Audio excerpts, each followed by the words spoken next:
Meus irmãos, o meu objetivo com essa aula, quando eu recebi o convite para lecioná-la, foi chocá-los com essa primeira imagem. Porque muitas vezes, quando a gente fala sobre o dia do Senhor, isso fica parecendo coisa de gente chata. E infelizmente na IPB hoje, todo mundo que tem um pouquinho mais de apreço pela confessionalidade, que um dia nós juramos subscrever quando fomos ordenados ao Sagrado Ministério, é taxado de neopuritano. Então, esse termo é um espantalho que foi criado para que se coloque dentro dele qualquer tipo de pessoa que ame e que preze mais pela tradição ou pela confessionalidade do que aquele que profere esse adjetivo terrível. Mas o meu objetivo, e quando eu comecei a preparar o conteúdo dessa exposição, foi para fazer um movimento triplo com vocês. Então, a minha proposta de aula hoje será caminhar em um tríplice movimento. Primeiro movimento, nós vamos ver o que a Escritura trata sobre isso. E pode ser que muitos sejam surpreendidos ao saber que o dia do Senhor, inclusive a nomenclatura ao dia do Senhor, não é uma invenção da teologia reformada. Isso é bíblico e vou mostrar isso. Depois, um segundo movimento será mostrar como que os nossos documentos confessionais, eles lidam com esse assunto. Então, ainda que o meu objetivo fosse fazer uma exposição um pouco mais delongada do breve catecismo de Westminster, o tempo não será propício para isso. Então, farei um voo panorâmico bem rápido em relação a isso. E, por fim, aí para surpresa de alguns, eu vou mostrar como a Igreja Presbiteriana do Brasil, no que é chamado princípio de liturgia, estabelece a observância do dia do Senhor, colocando no conselho a responsabilidade de cuidar para que a igreja se submeta a essa recomendação. Então, o meu movimento será Bíblia, confessionalidade e princípio de liturgia, para que fique claro que isso não é coisa de gente reformada, isso não é coisa de gente que tem mais apreço à tradição do que à Escritura, como alguns impiamente nos acusam sem saber do que estão dizendo. Então, antes de nós começarmos a nossa aula, nós vamos fazer uma oração, pedindo ao Senhor que nos conduza neste tempo para a glória do nome dele. Vamos orar, meus irmãos. Senhor, nós estamos diante de Ti mais uma vez, agradecidos pelo privilégio que Tu nos tens dado de podermos servi-lo, de estarmos aqui reunidos mais uma vez para aprendermos sobre esse assunto que tem sido tão desgastado nos nossos dias e que, sem dúvida nenhuma, tem sido a causa de muitas doenças e de muitas coisas que nós temos vivido no nosso tempo. O desejo do meu coração é que o Senhor nos conduza e que nós possamos, Senhor, entender as verdades da Tua palavra, para que por meio dela nós possamos nos orientar e viver de forma agradável ao Senhor. Conduza-nos nessa manhã, Senhor. Em nome de Jesus é a minha oração. Amém. Meus irmãos, quando nós falamos sobre dia do Senhor, muitas vezes na nossa mente já vêm as proibições. Então, muitas vezes, nosso coração ele está preocupado com aquilo que eu posso ou com aquilo que eu não posso fazer. E quando a gente começa a conversar sobre o dia do Senhor com esse sentimento, a gente já está descumprindo o propósito principal dele. Eu não tenho muito tempo para fazer uma exposição sobre o assunto, mas quando Calvino fala sobre o uso da lei do Senhor, ele diz que a lei do Senhor ela tem 3 usos diferentes. Então, o primeiro uso da lei é o uso para que nós soubéssemos o que é o pecado.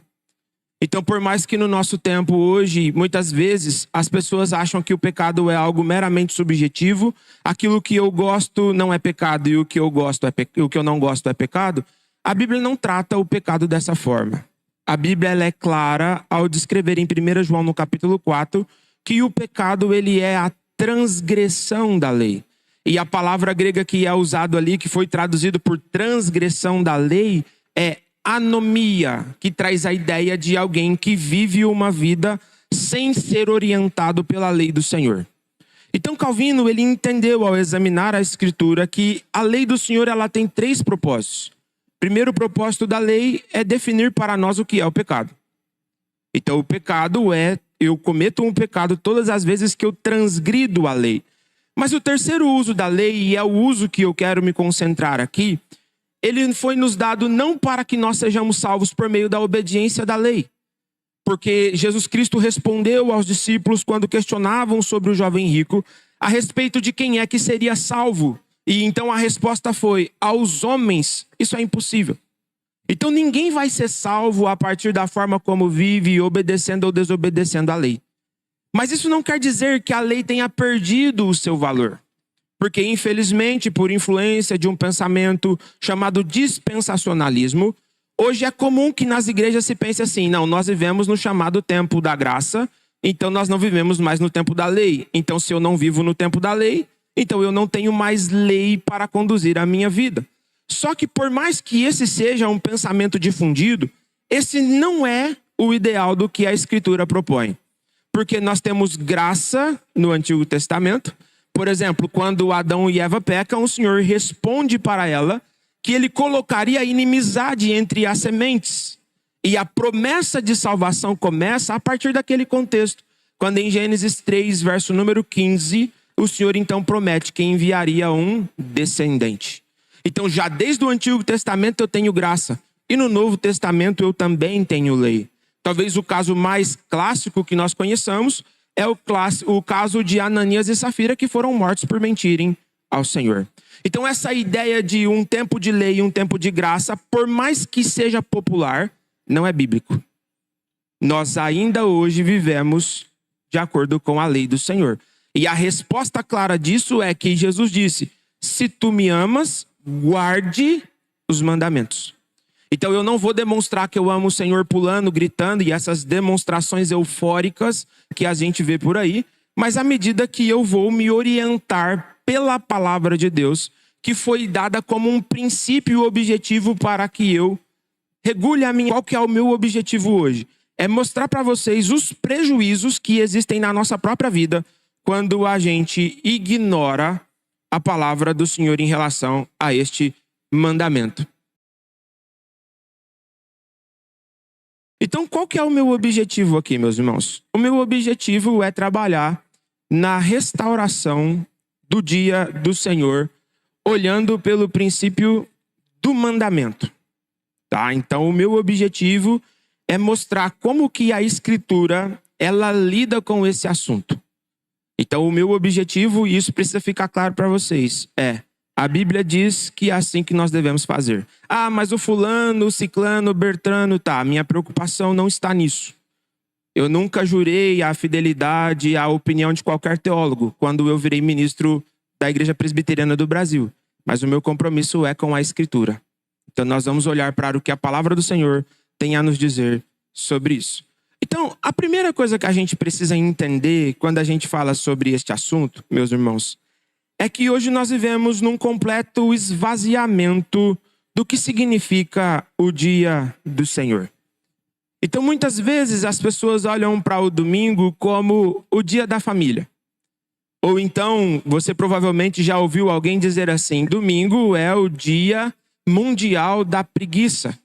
É o dia que as pessoas elas querem dormir até mais tarde. É o dia em que elas não vão se preocupar com responsabilidades e deveres, e que fez com que essa convicção fosse passada dentro das nossas igrejas. Quer ver um exemplo? Por exemplo, o pai que tem filho em casa e que o filho precisa estudar para fazer uma prova. Eu já ouvi pais falando assim: ah, pastor, o meu filho acorda cedo de segunda até sexta, sábado também. Então no domingo é o dia que ele tem para ele poder descansar um pouquinho mais. Sabe o que nós estamos fazendo quando a gente estabelece esse princípio? Nós estamos simplesmente esvaziando o significado do objetivo do domingo como um dia do Senhor. Porque como nós veremos um pouco mais à frente, o ócio no domingo é algo condenado pela Escritura. Porque o domingo ele não foi dado para que a gente fique ocioso, sem fazer nada e vivendo de acordo com as nossas próprias vidas. Porque na prática, sabe o que essa frase diz sem dizer? Que aquele dia também é um dia para o meu filho. Então veja, eu dei para ele 6 dias para que ele corra atrás das coisas dele, para que ele conquiste os objetivos dele, e tudo isso tem o seu valor. Aos jovens que me ouvem aqui, se vocês não têm sido bons alunos, vocês estão vivendo menos piedosamente do que deveriam. Porque vocês vão para a escola para a glória de Deus. Só que quando nós olhamos para o domingo, a pergunta que nós devemos responder é essa. Deus, ele separou um dia para ele ou não? A pergunta que antecede ao que eu devo fazer e ao que eu não devo fazer é: o Senhor tem um dia para ele ou não? Vamos começar a ver o que a Bíblia nos ensina sobre isso. Abra, por favor, a sua Bíblia em Gênesis, no capítulo 2. Nós faremos a leitura do verso 1 até o verso número 3. Vamos ver o que a palavra do Senhor nos diz sobre isso. Gênesis capítulo 2, verso 1 e verso 3. Olha o que o texto bíblico diz aí. Assim, pois, foram acabados os céus e a terra e todo o seu exército. E havendo Deus terminado o dia sétimo e sua obra que fizera, descansou nesse dia de toda a obra que tinha feito. Vamos ler juntos? E abençoou Deus o dia sétimo e o santificou, porque nele descansou de toda a obra que, como Criador, fizera. Veja que nós estamos falando de um momento em que Deus está criando. Não há pecado, Deus não deu decálogo, e Deus está estabelecendo um princípio. E esse princípio que Deus está estabelecendo é: em 6 dias ele trabalhou, e um dia a Bíblia diz que ele descansou. Por óbvio, meus irmãos, aqui não há uma menção do descanso como nós descansamos. Isaías, no capítulo 40, no verso 28, ele nos lembra que Deus, ele não se fadiga e nem se cansa. É óbvio que Deus não está aqui: nossa, ufa, trabalhei muito, agora eu preciso descansar. Não é isso que o texto de Moisés está nos mostrando. Mas o que o Senhor quer que a gente perceba aqui é que há um ciclo. 6 dias, trabalho. Um dia, ele abençoa e santifica. Mas vocês já perceberam que o abençoar e o santificar é algo que simplesmente a gente passa por alto e não presta atenção? Não é simplesmente Deus: olha, eu acabei a obra, agora eu estou aqui, vou ficar parado um dia para que no outro dia eu volte às minhas atividades. Não. O que Deus faz aqui é, em primeiro lugar, ele abençoa, e em segundo lugar, ele santifica. Então perceba que o objetivo que nós temos aqui, ele é muito claro. O que Deus queria que o povo entendesse é que há um dia que foi separado com um propósito específico e claro. E esse propósito está em Deus fazendo uma separação entre 6 dias que são comuns e um dia que ele está separando para que ele pudesse então santificar e abençoar. Perceba, portanto, que a estrutura de um dia separado pelo Senhor não é algo que surge simplesmente após a queda, mas é um padrão. Deus está mostrando: olha, 6 dias trabalharemos e um dia nós cessaremos as nossas atividades.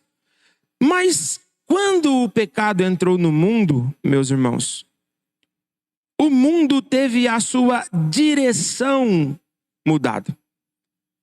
Eu não sei quantos de vocês conhecem, mas o reverendo Weber Jr., ele escreveu uma obra que chama Amando a Deus no Mundo, em que ele faz uma análise do mundo pós-pecado. E quando ele fala sobre o mundo pós-pecado, ele cunhou uma expressão que a gente precisa entender. E ele diz assim, que a estrutura do mundo não foi alterada. O mundo continua sendo um mundo para a glória de Deus. Ou falando com a linguagem de Calvino, o mundo ele é um palco no qual a glória de Deus é revelada. Mas o que aconteceu com o pecado no mundo? A direção do mundo agora foi mudada. E o ser humano que foi criado, de acordo com a nossa pergunta do breve catecismo, para glorificar a Deus e se alegrar nele, agora passou a glorificar a si mesmo. O homem passou agora a querer que a vida seja toda ela gravitada em torno dele. Tanto que, por exemplo, Jesus resumiu a lei em 2 mandamentos. E os mandamentos são: ame a Deus e ame o próximo. Nós criamos um terceiro: ame a si mesmo. Só que a Bíblia não nos orienta a amar a nós mesmos, porque a gente já se ama. Então perceba que a partir do momento que o pecado entrou no mundo, o homem deixou de olhar para o domingo como um dia ao qual ele encontraria o descanso no Senhor e começou a buscar a satisfação que ele deveria encontrar no Senhor em si mesmo e naquilo que aquilo que Deus havia criado. E é por essa razão que não apenas o 4º mandamento passou a sofrer consequências em relação a isso, mas a todos os mandamentos. Um dos grandes problemas que a igreja do Senhor tem hoje é que nós paramos de chamar o pecado de pecado. Nós começamos a tratar o pecado como se o pecado fosse simplesmente uma forma ruim de viver. E esquecemos que o pecado, ele traz implicações eternas. Porque todo o pecado, ele só é pecado porque ele é uma ofensa contra Deus. Quando José estava sendo tentado pela esposa de Potifar, ele não olha e diz assim: olha, eu não vou me deitar com você porque eu posso perder o meu emprego. Então, por conta do meu emprego, eu não vou fazer isso. Ele não diz: olha, o que os meus amigos vão dizer de mim se eu fizer isso? Ele olha para aquela tentação que ele está recebendo e ele diz: olha, eu não vou fazer isso porque eu não vou pecar contra o meu Deus. Só que perceba que por conta do pecado, essa convicção de que o pecado é contra Deus, quando o salmista Davi está confessando o seu pecado, ele diz: pequei contra ti. Perceba que essa convicção ela foi perdida na história. E se o homem agora voltou para si mesmo, quando nós chegamos no 4º mandamento, o que o homem faz? Ele usa esse dia para que ele corra atrás da mal gestão do tempo que ele fez durante os outros 6 dias. Então, como um péssimo mordomo que nós somos do que Deus dá e do que Deus faz, nós precisamos desobedecer a Deus, fazendo no domingo coisas que a palavra do Senhor, ela não estabeleceu. Mas agora o povo de Israel chegou no Monte Sinai, foram libertos do cativeiro egípcio, e o Senhor agora vai regular a vida deste povo. Abra sua Bíblia comigo no livro do Êxodo, no capítulo 20, por favor. Nós faremos a leitura do verso 8 a seguir. Êxodo capítulo 20.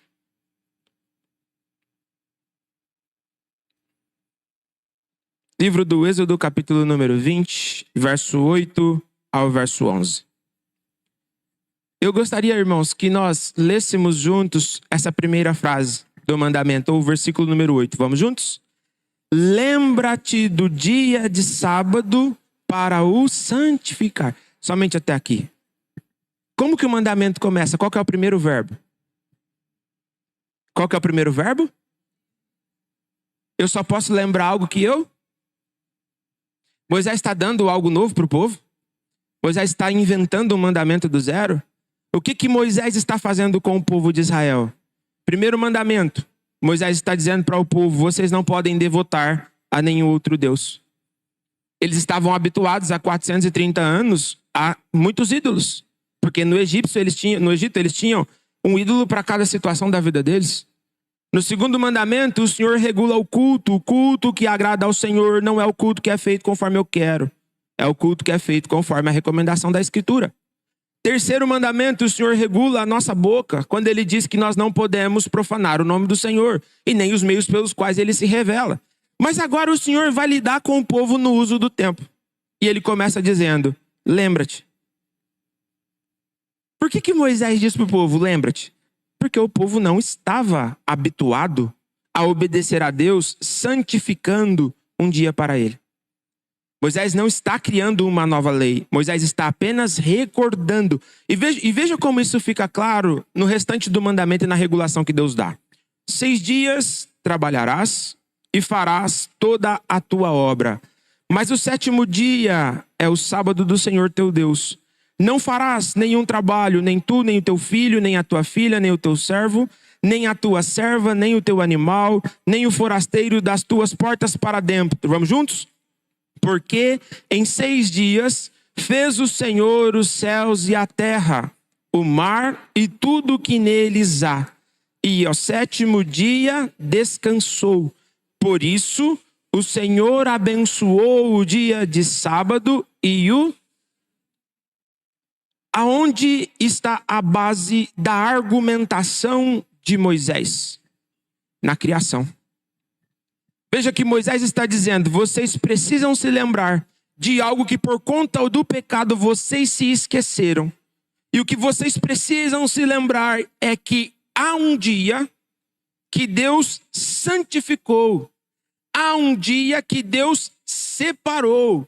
Há um dia que vocês precisam entender que o propósito dele não é para que vocês gastem com as coisas de vocês.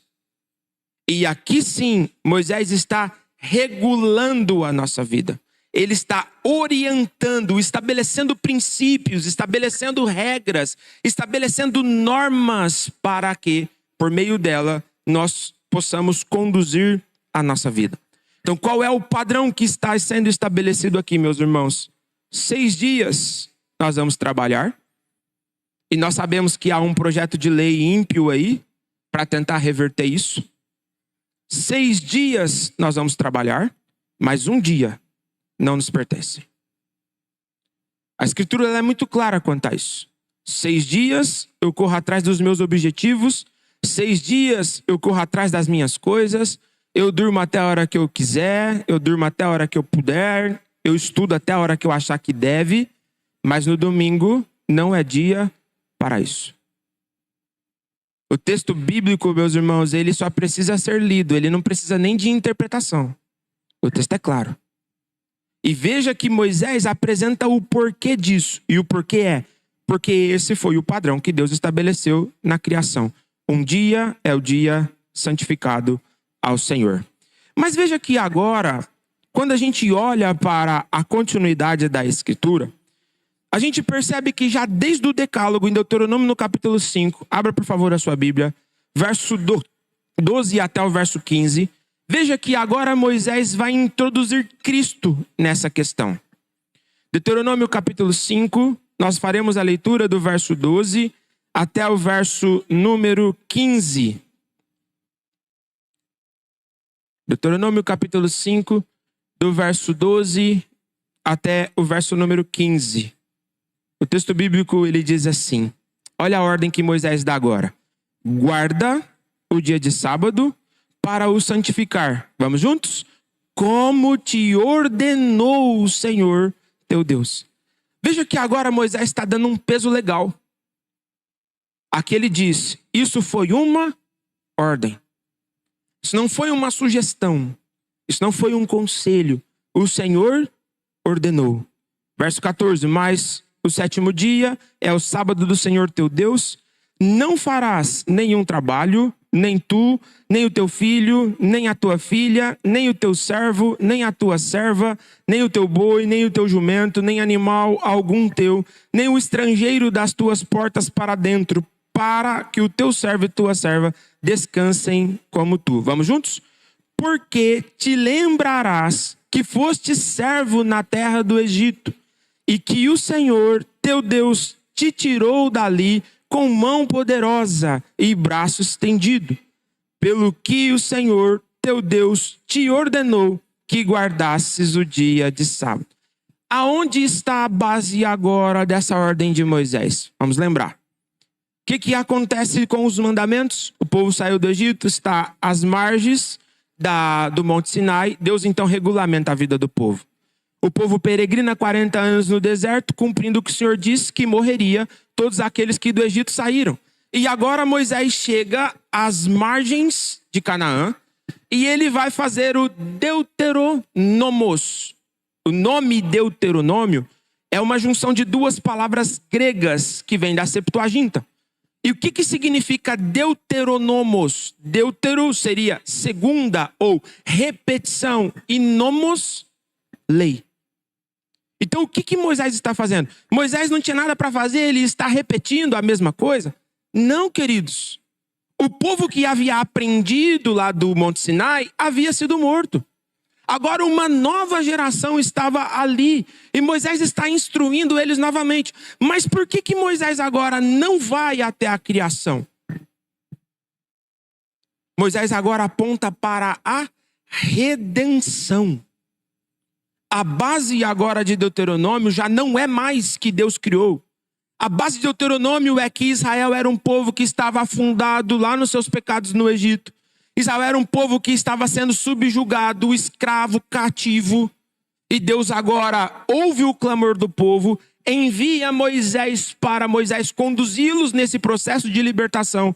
E agora Moisés diz, não é porque vocês foram libertos que vocês podem viver como vocês querem.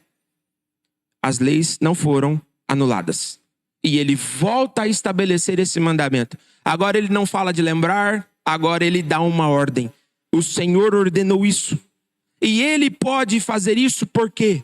Porque ele é o seu Deus.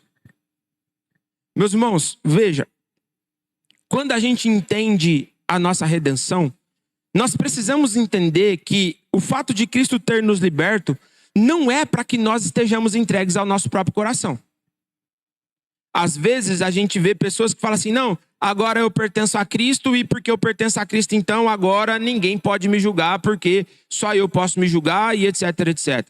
Veja, queridos, se você pertence a Cristo, você é escravo de um novo Senhor. Mas você não é livre para que você viva no seu próprio coração.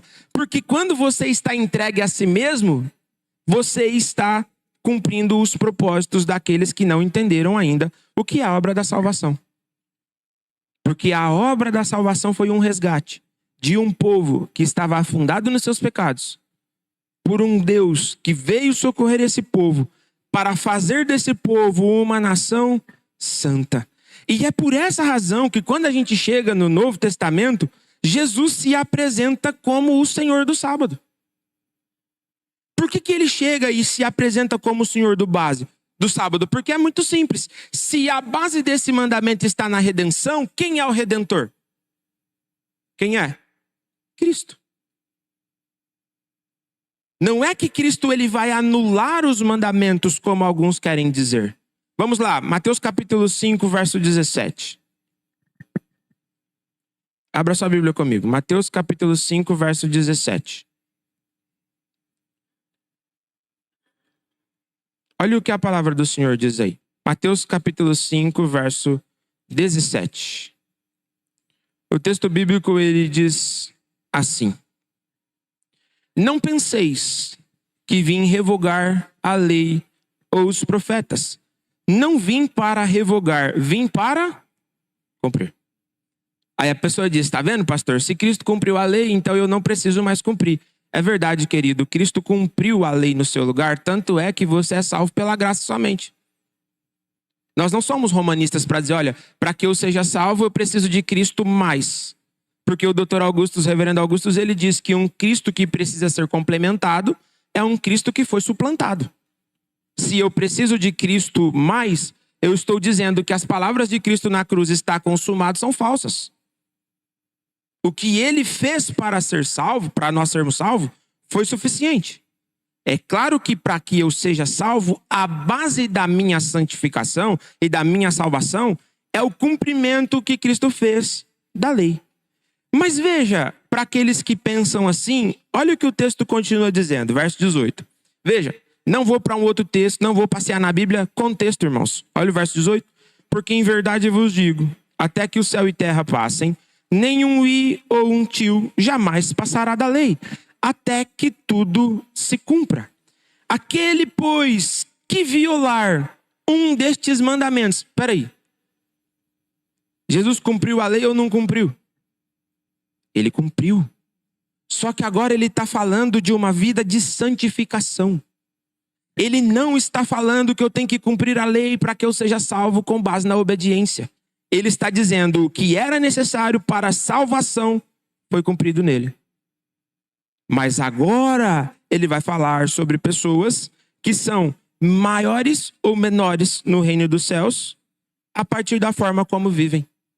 Em outras palavras, ele está falando de pessoas que são mais santas e menos santas à medida em que olham para a palavra do Senhor para que possam então basear a sua vida naquilo que a Escritura diz. Então perceba, o fato de Cristo ter cumprido a toda a lei e ele de fato cumpriu, nós não estamos aqui, irmãos, para ensinar um legalismo. Para que você pegue lá e comece a fazer a lista de presença no domingo, para ver o irmão que faltou do dia do Senhor, para você mandar mensagem. Mande para dizer que sentiu falta. Que ele fez falta para você, que você queria que ele tivesse aqui. Mas não como um fiscal da lei. Porque Deus não nos deu o direito de fiscalizar nesse sentido. Perceba que sim, Cristo cumpre a lei. Mas agora, esse cumprimento da lei, ele precisa, para que nós fossemos salvos, mas agora eu ainda preciso do dia do Senhor para que eu possa viver para a glória dele. Veja, irmãos, eu vou só colocar uma tabelinha aqui, depois eu volto aqui porque ficou na ordem errada. Então, olha o que essa tabelinha ela nos ajuda a perceber. De um lado nós temos o evento, o dia e o significado desse evento. Então veja, na criação, qual é o evento que marca a nossa responsabilidade de santificar um dia ao Senhor? O fato do Senhor ter concluído a obra que ele começou. O Senhor, irmãos, ele não está criando mais. A obra da criação foi algo que ele realizou em 6 dias e acabou. Quando Jesus diz que o Senhor continua a trabalhar, ele continua a trabalhar por meio da obra da providência, que é a maneira que ele conduz a história. Nós sabemos que há, principalmente por influência de pensamentos europeus, a ideia do deísmo, de que se Deus criou alguma coisa, pode até ser que ele criou, isso para nós é indiferente, mas ele não interfere mais na criação. Um cristão não crê nisso. Nós cremos que Deus, ele criou todas as coisas e que ele tem o poder para todas as vezes que julgar necessário interferir na história. Você ora. Vou fechar o olho, né? Porque vai que alguém fala que não. Você ora. Por quê? Porque você acredita que Deus tem poder para mudar as coisas, não é? Então veja, o Senhor cessou, ele trabalhou, criou e acabou. Então, qual dia é o dia a ser preservado? O dia 7º. Qual é o significado disso? É uma santificação para a adoração. Por que é uma santificação para a adoração? Porque ele abençoa e santifica. Agora, quando a gente avança para o Decálogo, em Êxodo capítulo 20, qual é o evento? Agora o Senhor está estabelecendo um padrão claro para o povo. Israel deveria viver em santidade agora. Israel não poderia mais continuar vivendo como eles queriam. Israel deveria ser orientado pela Escritura. Então Deus estabeleceu um padrão. E qual é o dia? O 7º. Por que isso? Porque esse é o poder do Senhor da criação. Nós devemos nos obedecer a Ele, nós devemos nos lembrar disso e nos submetermos ao Senhor. Quando agora Moisés repete o decálogo, o evento o povo foi liberto do Egito, está indo para Canaã. Qual é o dia? O mesmo dia. Mas a obediência agora é a Deus como o Senhor também da redenção. Para aqueles que são familiarizados com o tema cosmovisão, você sabe que a cosmovisão cristã ela é estruturada em 4 pontos. Primeiro, criação. Segundo, queda. Terceiro, redenção. E por fim, consumação. Então, ou seja, hoje nós vivemos no intervalo entre a primeira e a segunda vinda de Cristo, em que nós estamos desfrutando do Senhor como aquele que é o redentor do povo dele. Então, a base do segundo, a determinação que o Senhor está, é no fato dele ter resgatado. A ideia de redenção é isso. É resgatar aquele que estava perdido. Então, se ele foi o resgatador, ele é aquele que pode, então, dar ordens para que este povo se baseie nela. Mas quando nós olhamos para Cristo, nós temos a base desse novo mandamento agora, é a ressurreição e a nova criação. Então, o evento que marca a transição do sábado para o domingo, que é o que nós vamos entrar a partir de agora, é a ressurreição de Cristo Jesus. E qual é o dia que agora o povo do Senhor vai guardar? Não é mais o sábado, mas é o primeiro.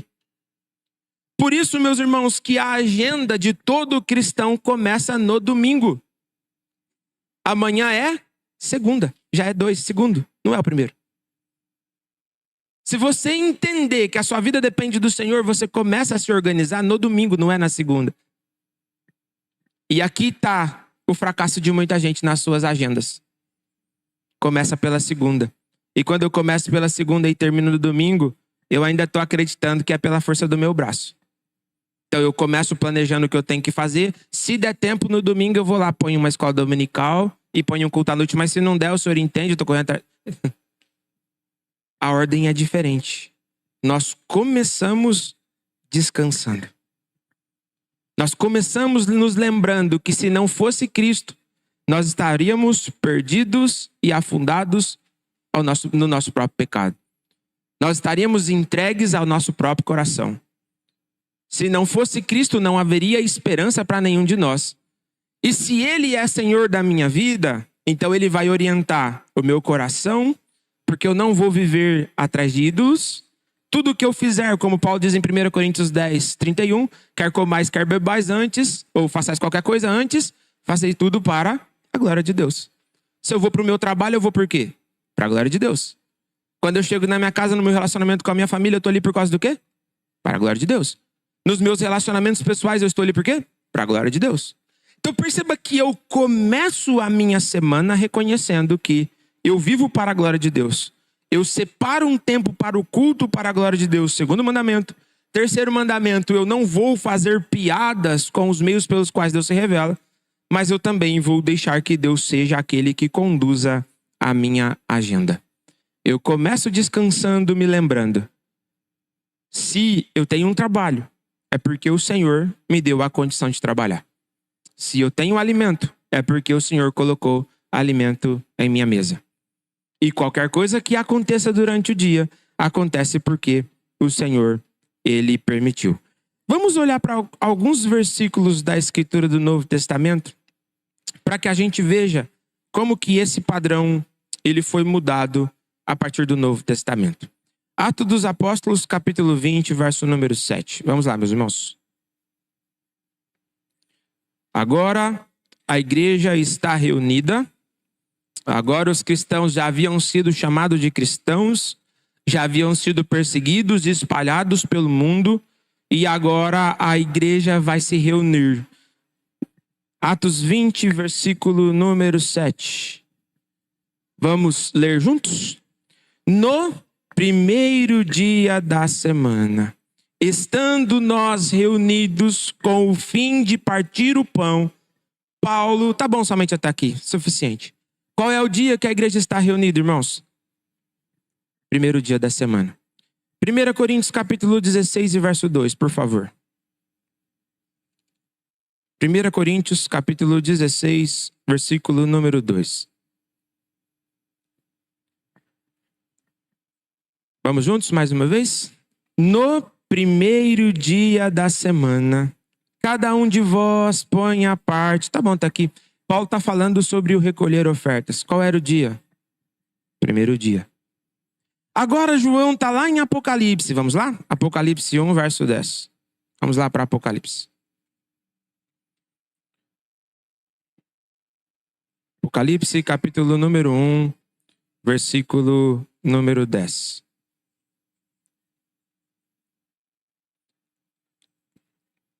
Olha o que João diz aqui. Achei-me em espírito, vamos juntos? No dia do Senhor. Perceba que essa não é uma expressão que foi inventada em Westminster. Perceba que o fato de nós chamarmos o domingo do dia do Senhor não é algo que a teologia reformada criou.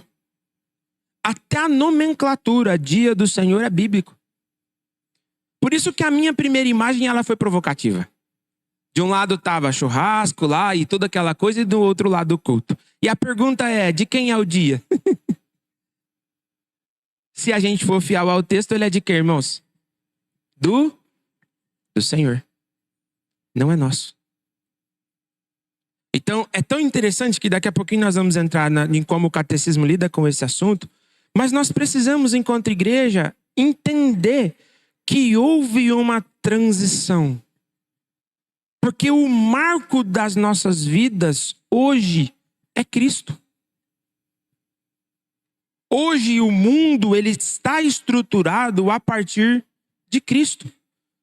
A Confissão de Fé de Westminster, irmãos, quando ela trata a respeito do pacto, ele diz que hoje nós temos o mesmo pacto no Antigo e no Novo Testamento. A diferença é na forma da administração. Então, o Novo Testamento, ele não quer dizer que o Antigo foi abolido. Ele só quer dizer que Deus hoje não administra mais o mundo da mesma forma. E é por essa razão que hoje, para separar-nos inclusive do judaísmo, para nos separarmos e nos tornarmos uma igreja que de fato está sujeita a Cristo Jesus, o próprio Senhor mudou, fez com que a igreja passasse a se reunir, não mais no sábado, como até então era a prática, mas no domingo. Por que no domingo? Porque é o dia que o nosso Salvador ressuscitou. Perceba, queridos, que tudo isso que nós entendemos quanto ao decálogo e principalmente em relação ao dia do Senhor é algo orientado pela palavra de Deus. Queridos, antes de entrarmos na exposição do breve catecismo, alguém tem alguma pergunta?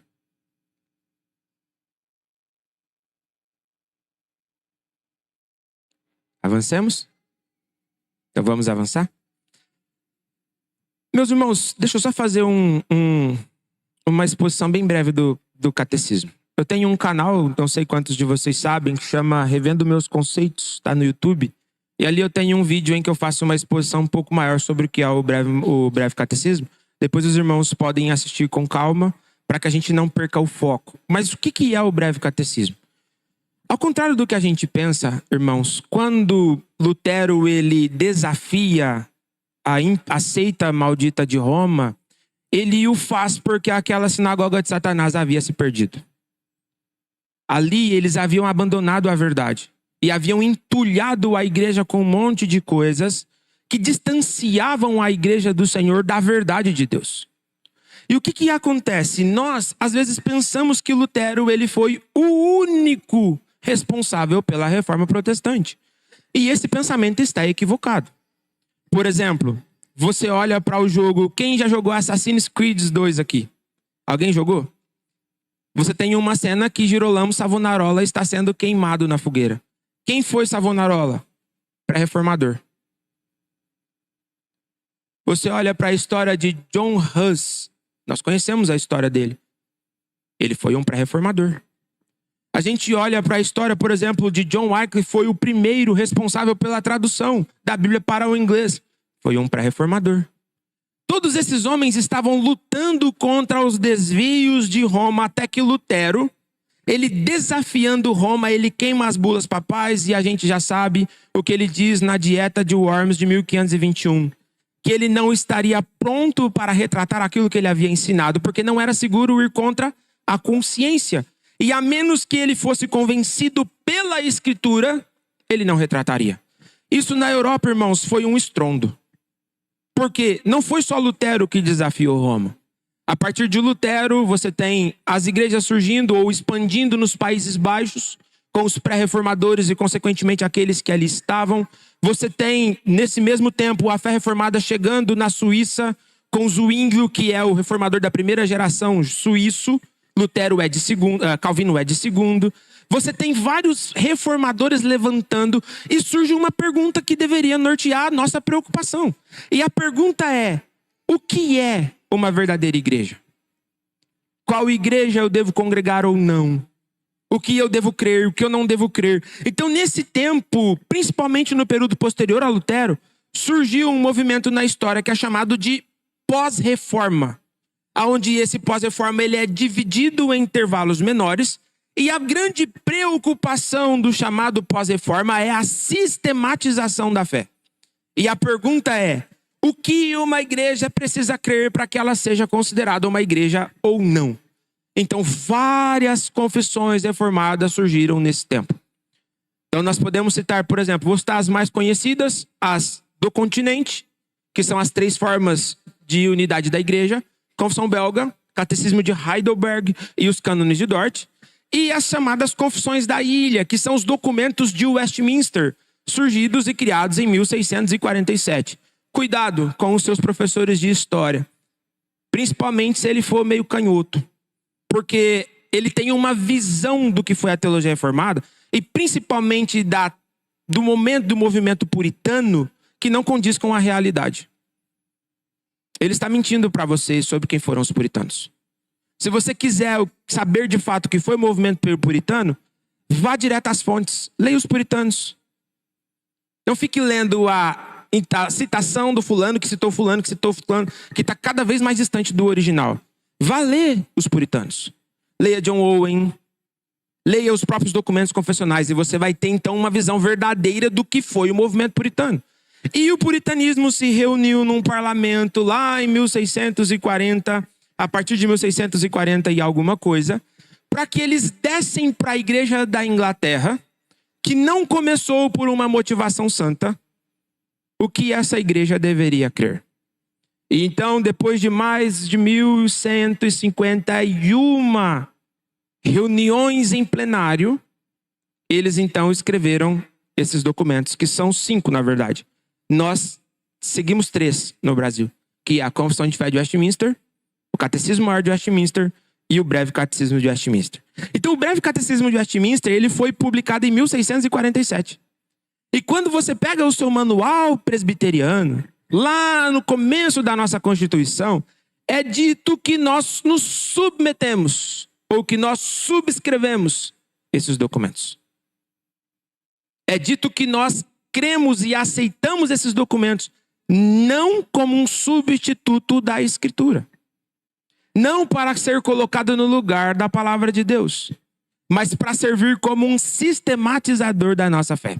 E o Breve Catecismo, ele é dividido em 3 partes. Primeiro, começa mostrando qual é o nosso objetivo.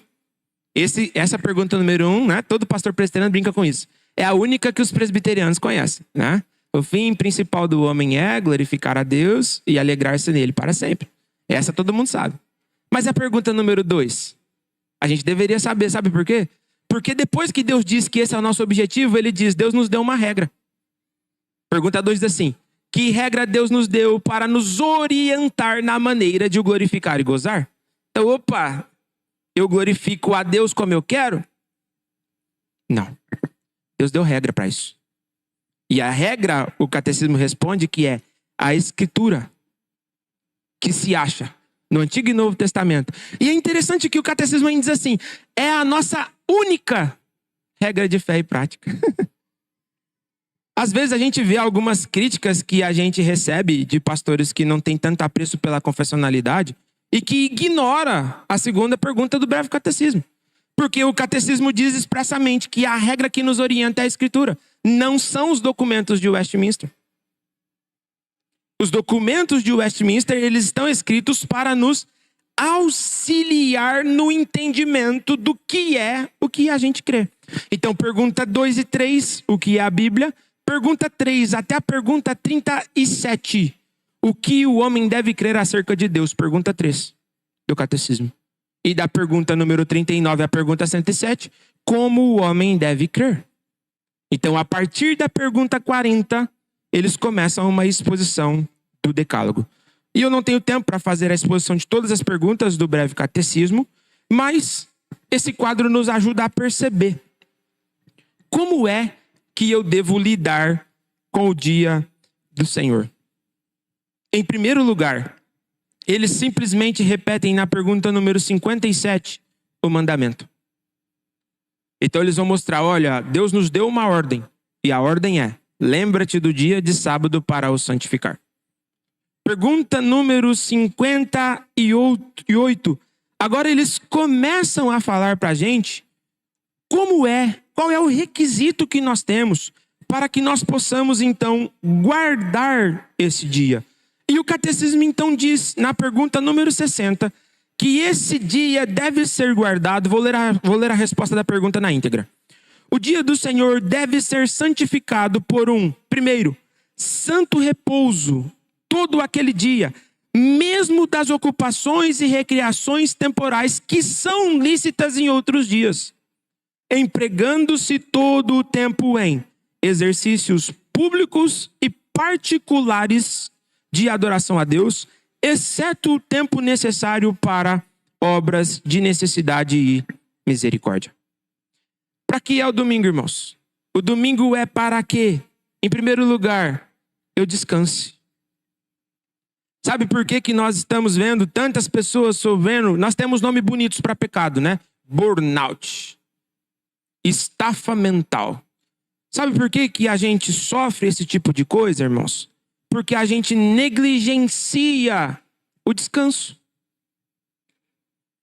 A gente, infelizmente, perdeu a nossa identidade em Cristo e muitas vezes a nossa identidade é vista no que a gente faz. Então a gente acha que quanto mais a gente produzir, mais aceito a gente é. Só que o nosso valor não está no que a gente faz. Você já percebeu que há pessoas que enquanto estão trabalhando, elas têm uma vida ativa, uma saúde, aí de repente ela aposenta, ela praticamente morre, quase. E há pessoas que literalmente morrem. Outros entram em depressão. Por que isso acontece? Porque para ele a identidade dele está no trabalho. E se ele não está trabalhando, a identidade dele foi. Vocês não acham estranhos o movimento crescente, inclusive até dentro das nossas igrejas, de colocar as pessoas que não podem produzir economicamente em casas, né, que é um nome, um eufemismo para asilos? Por que pessoas que não produzem riqueza hoje muitas vezes são esquecidos para serem mortos? Porque nós aprendemos que a identidade da pessoa está no que ela produz e ela já não pode produzir mais. Mas a identidade do cristão não está no que ele faz. Eu estou pastor. Quanto? Não sei. O dia que eu não quiser mais ser pastor, eu não serei. Eu sou formado em história, posso trabalhar em um monte de outras coisas. Mas eu sou cristão. Nunca vai chegar um dia que eu vou deixar de ser um discípulo de Cristo. Por mais que eu possa trocar a minha atividade profissional. A minha identidade não está no fato de eu ser pastor. Se Cristo por alguma razão não me quiser mais pastoreando, a identidade permanece. E veja como que isso é extremamente... Às vezes a gente não para pensar. Você já viu como que alguns grupos minoritários se apresentam com a sua identidade a partir de uma determinada prática?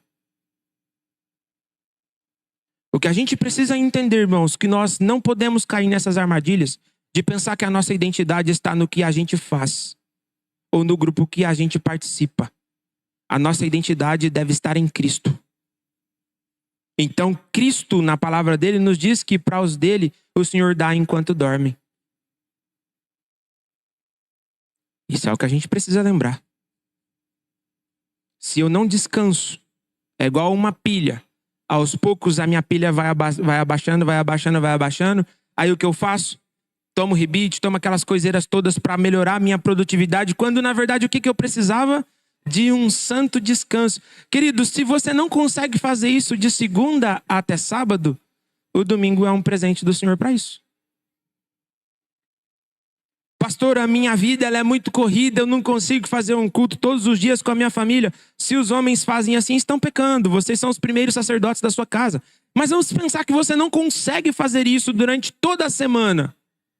Você tem o domingo para isso.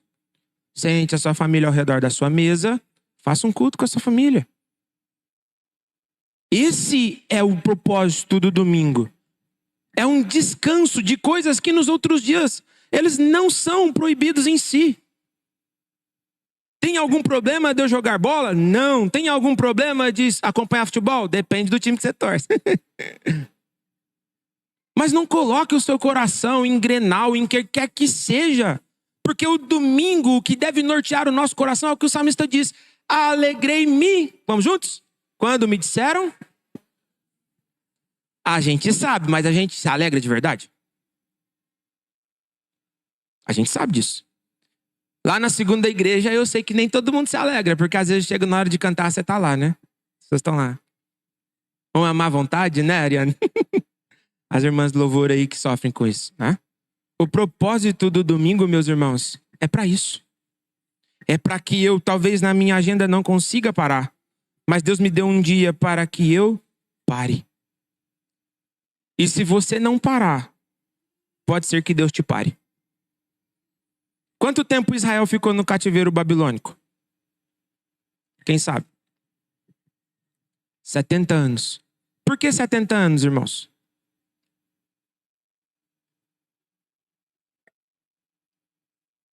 Foi o tempo que eles negligenciaram de não deixar a terra descansar. Eles tinham que trabalhar 49 anos, um ano para. 49 anos, um ano para. Eles não pararam. Plantaram. E Deus falou, então a terra vai parar agora.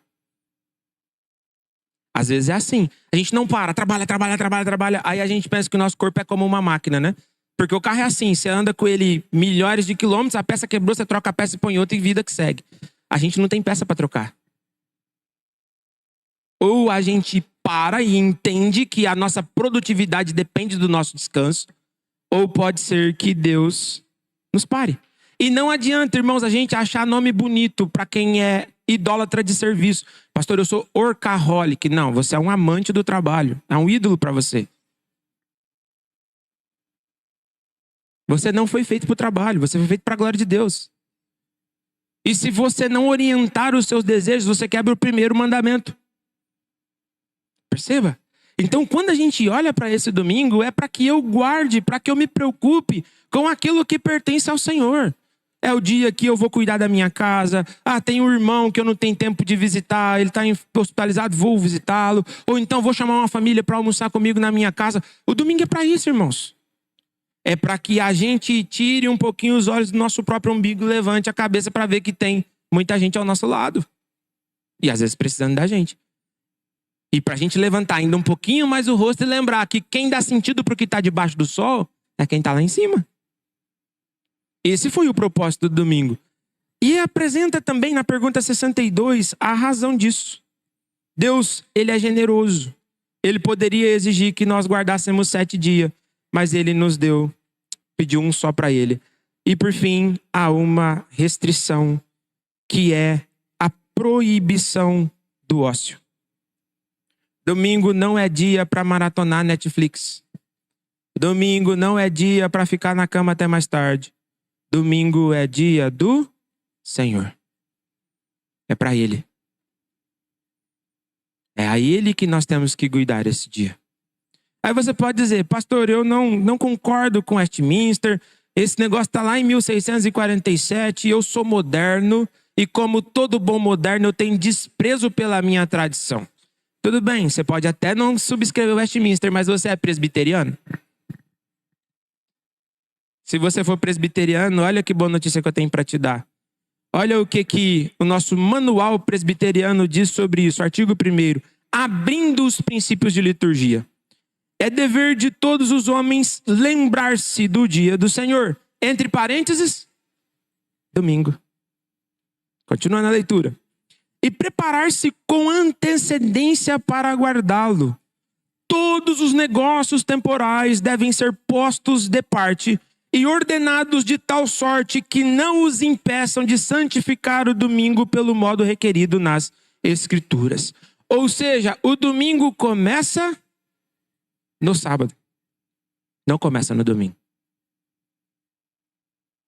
Aí às vezes a gente sai, fica até mais tarde, perde a hora no domingo. A gente começou a desobedecer o Senhor quando a gente não cuidou do nosso sábado. Quando a gente foi negligente em entender que sábado é um dia de nós aquietarmos o nosso coração, porque o domingo vem aí. Quem é que diz isso, irmãos? É o reverendo Vinícius? Tá lá. É o nosso manual presbiteriano. Artigo 2º. Deve-se consagrar esse dia, quanto tempo? Inteiramente ao Senhor. Não é um pedaço. Não é só a escola dominical. Não é só o culto. Não é um ou outro. É o dia inteiro. Continuando. Empregando em exercícios espirituais, públicos e particulares.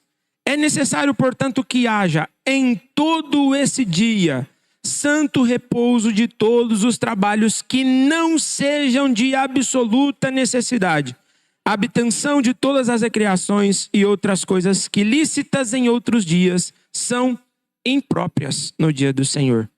Aos irmãos que cumprem escala no domingo, meus irmãos, é uma obra de necessidade. Ao contrário do que impiamente foi dito na pandemia, obra de necessidade é tudo aquilo que leva o sustento para o lar. Uma pessoa que precisa trabalhar para manter a casa dela, quando ela vai para o trabalho, ela não está sendo imprudente ou irresponsável. Ela está simplesmente se preocupando em levar sustento para o seu lar. Então, os irmãos que cumprem escala, meus irmãos, É uma obra de necessidade.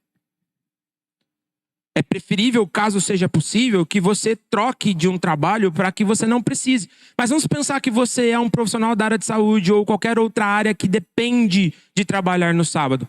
É uma obra de necessidade. E eu agradeço a Deus pela sua vida. Agradeço a Deus pelos policiais que deixam de estar aqui para poder cuidar da nossa segurança pública, por mais odiosos e odiados que eles sejam, né? Infelizmente. Agradecemos aos médicos, a todos os profissionais que de alguma forma estão cumprindo a sua vocação para que nós possamos, caso necessário, ir até eles. Mas se não é esse o teu caso, qualquer coisa que não seja para a glória de Deus é impróprio nesse dia. Perceba? Terceiro artigo do nosso princípio de liturgia. Os crentes, como indivíduos ou famílias, devem ordenar de tal sorte seus negócios ou trabalhos que não sejam impedidos de santificar convenientemente o domingo e tomar parte no culto público. Em outras palavras, eu preciso cuidar da minha agenda.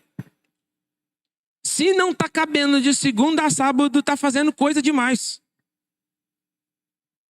Diminua o que você faz de segunda a sábado. E não tenha o domingo como um acréscimo na sua agenda. Domingo não é teu. Se tá muita coisa, não consegue, diminui. E olha o artigo 4º. Conselhos e pastores devem mostrar-se atentos e zelar cuidadosamente para que o dia do Senhor seja santificado pelo indivíduo, pela família e pela comunidade. Ou seja, aqueles membros que descumprem esse mandamento do Senhor podem ser sancionados pelo conselho por isso. Não sou eu que estou dizendo, meus irmãos. Não são os símbolos de Westminster, meus irmãos.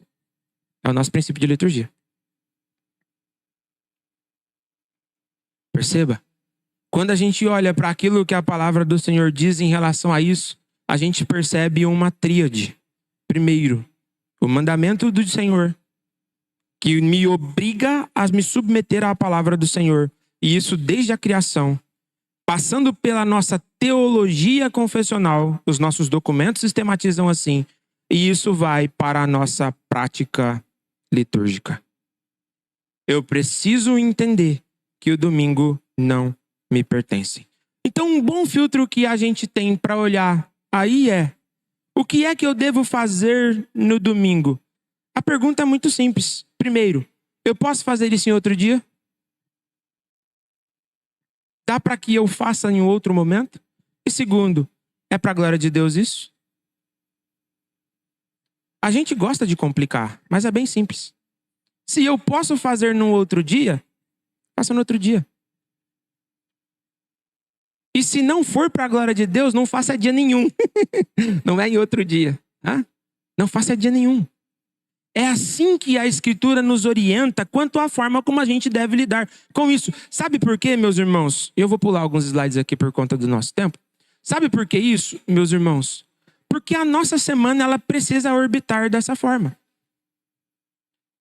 Esses PowerPoints andam dando trabalho por aí, né? Esse negócio de pôr gente no centro. O pessoal fica bravo com isso. Mas veja que a nossa vida ela gravita em torno do quê? Do domingo. A nossa semana começa no domingo. Eu começo a organizar o meu tempo a partir da forma como eu vou viver o meu domingo. Se para você o domingo é algo de pouca importância, isso revela a forma como você vai cuidar do restante da semana. Eu vi uma frase no Instagram, que eu nunca mais esqueci ela, e vou repetir. E principalmente aos pais que estão me ouvindo, que um dia juraram que trariam os seus filhos à escola dominical quando, cumprindo a Escritura, apresentaram seus filhos ao batismo. Se para você a igreja é opcional, para o seu filho ela é desnecessária. Se tudo para você é mais importante do que o culto, depois você vai se arrepender lá na frente para dizer assim: pastor, onde eu errei? O que foi que eu fiz? Eu dei tudo que ele queria. Se para você, não adianta, irmãos. Lá em casa, a gente vê os meninos o tempo todo imitando a gente. E às vezes eu falo pra Letícia, nossa, ela parece principalmente o Estevão, né? O Estevão é um mini Vinícius. Então às vezes você vai chamar a atenção do Estevão, você olha pra ele e você fala, é muito o pai dele. Ou então as meninas, né? Você olha e fala, nossa, é muito. Tá vendo, Letícia? Brigando com a sua cópia, né? As crianças, elas aprendem por imitação. Se para você o domingo não é prioridade, a menos que o Senhor tenha misericórdia do seu filho, ele não será para ele.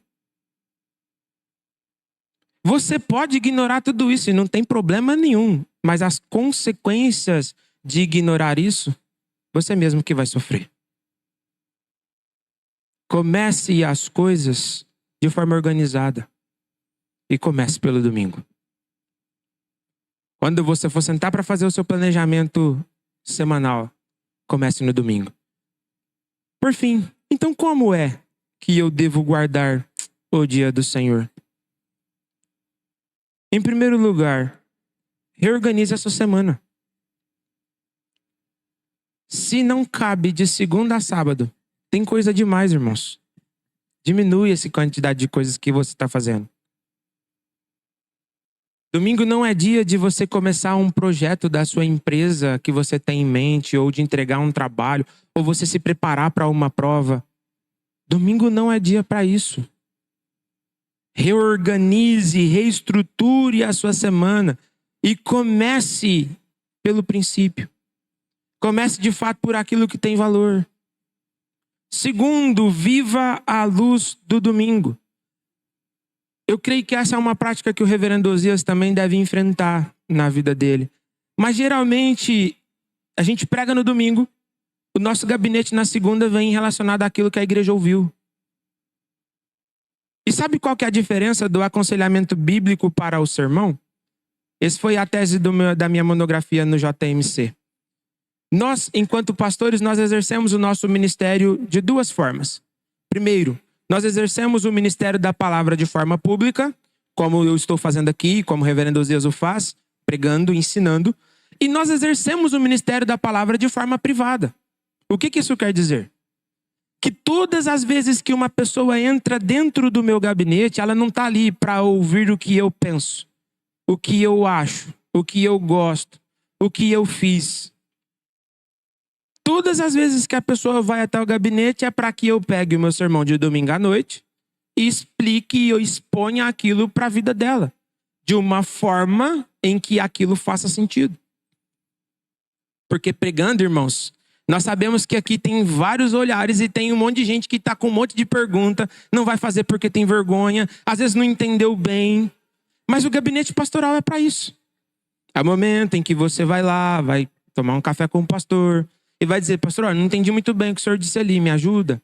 Ou então, pastor, olha, o senhor estava dizendo isso daí, a minha vida precisa organizar nesse sentido, por onde eu começo? Perceba que o que nós precisamos fazer é viver à luz do domingo.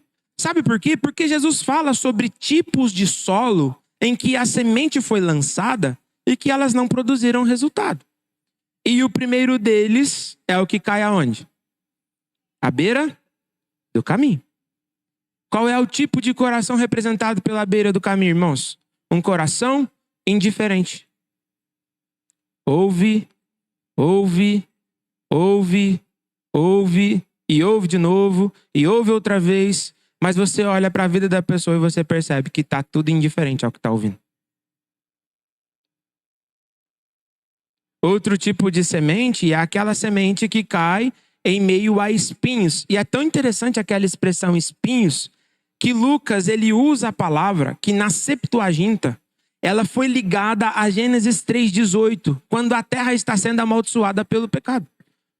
E ele diz ali em Gênesis 3, Moisés diz que espinhos e cardos crescerão em ti. Agora vamos para lá no Novo Testamento, em Mateus ou em Marcos.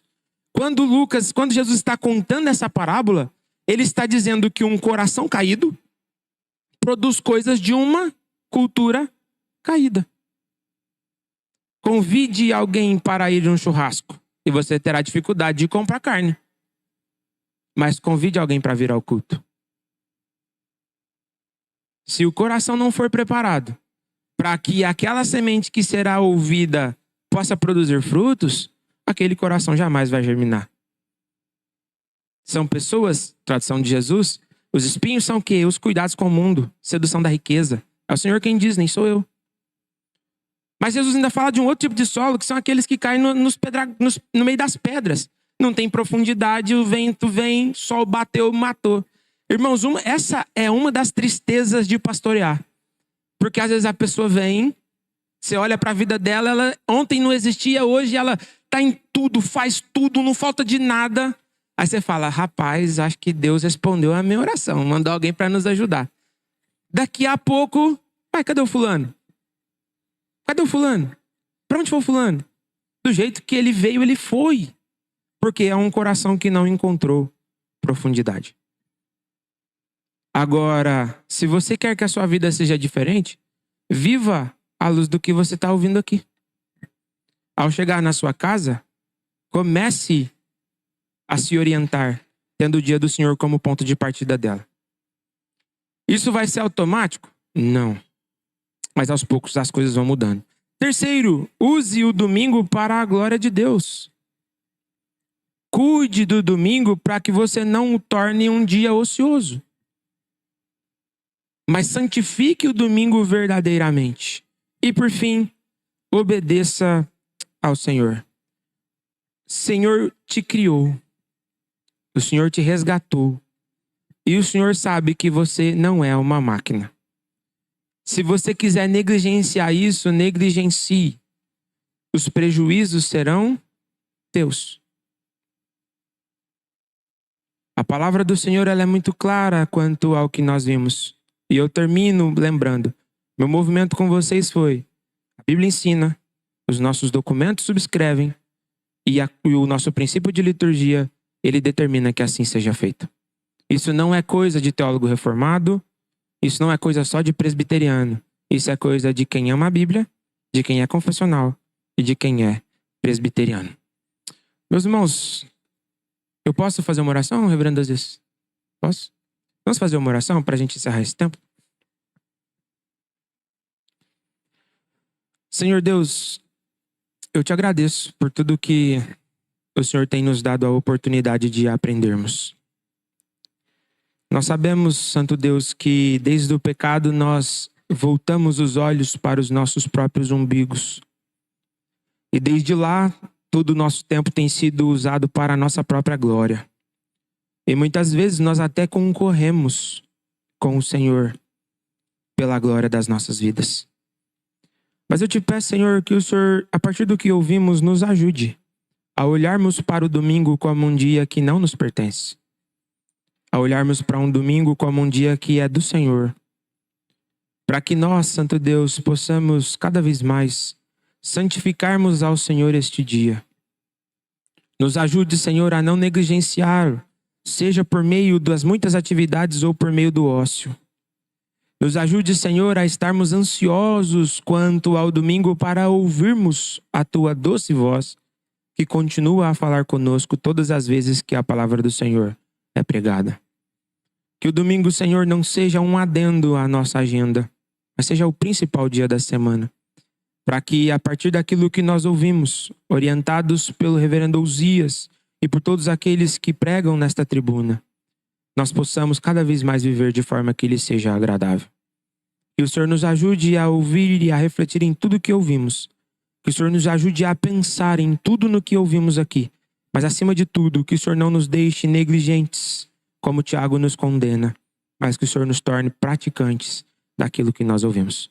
Que o Senhor conduza a nossa vida, que o Senhor nos abençoe, que o Senhor nos santifique e nos ajude a guardarmos esse santo dia para a glória do Teu santo nome. Em nome de Jesus é a minha oração. Amém.